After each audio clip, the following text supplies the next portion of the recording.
it's WG, bring your SMB and welcome to another vid. Recently I've seen a lot of questions in regards to PvP, specifically one certain scenario, and that is a lot of you are facing a team that looks similar to this. It's gonna contain a fleeting Bella, a timeless Iona, and then a normal Bella, Spectral Girain, and a Clive Jr. And all of you, or at least some of you, were very confused on the hows, whys, and why is everybody running this. Now let me already give you a practical example. You should have pretty much seen that yourself already.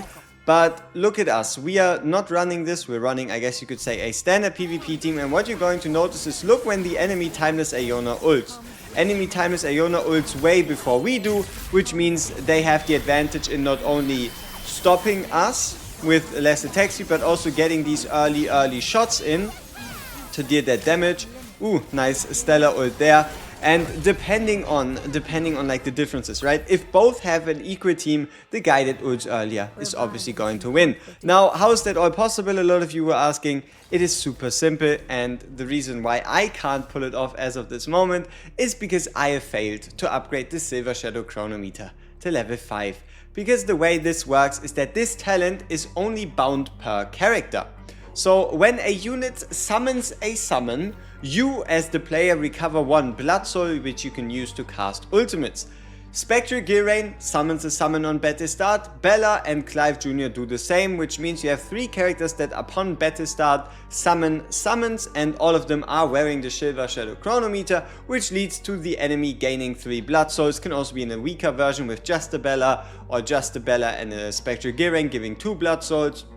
But overall, if you don't have a Silver Shadow Chronometer at level 5, you're not gonna be able to compete, and that's it. That's the whole scenario to it. There's no great secret, there's no great strategy.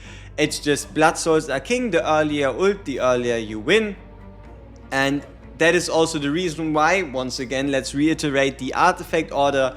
Eye of Truth first, just the best damage artifact works for the best heroes, gives them the best bonuses, makes you deal the most damage. Eye of Truth first, then Silver Shadow Chronometer gives you the most blood souls, currently must have if you want to compete in arena. And then after that you have the choices between a Philosopher's Stone and a Poseidon Skull. Overall, I'm still not quite sure between those, but I've just upgraded Philosopher's Stone because, for example, it is really nice on Oresa. Sue me. But yeah, it's then between Philosopher's Stone and Poseidon Skull, with then the Fruit of Immortality and the Cage Imp with the Invisible Nightingale not being as important, even though these shouldn't be underestimated.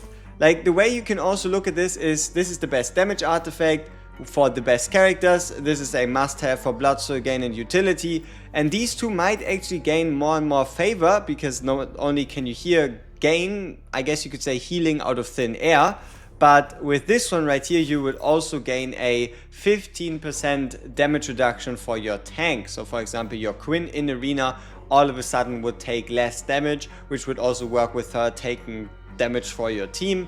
So Fruit of Immortality and Nightingale aren't far behind, but in general, usually it's in your best interest to work on DPS artifacts first, because what that allows you is to perform the best during these PvP events, where if you do have one like that, you're just gonna rank higher, meaning you get better rewards. And that's already the whole story behind why is this team so popular and how the Silver Shadow is the cheat code. Peace.